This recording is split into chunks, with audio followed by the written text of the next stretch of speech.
What's going on, team? Nate here, and you're gonna see that the Nasdaq is down 1.2%.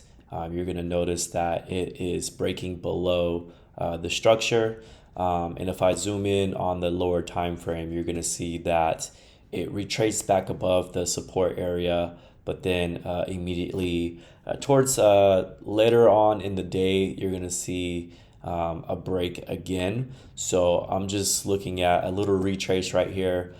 Basically, it's telling me that there is going to be a continuation.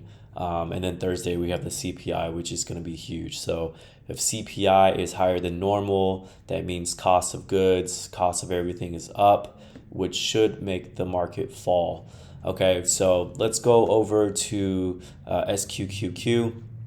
And like I said yesterday on my Instagram, that if the market does fall, SQQQ will go up in general. So you can see an upward trend overall.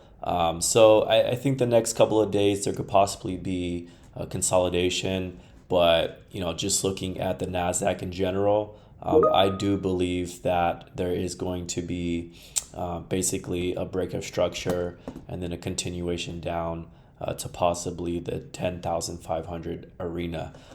If you do look left and I go to the daily time frame, right, there is history, right? So history typically repeats itself, and then I can just draw a horizontal line from this new low to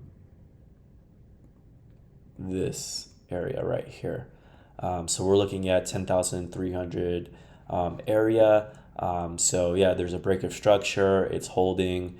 The market hasn't closed yet. It's only, what's it, 4:30 right now, New York time. So we got 30 more minutes. So if this candle closes below this structure, I will see a continuation for tomorrow morning.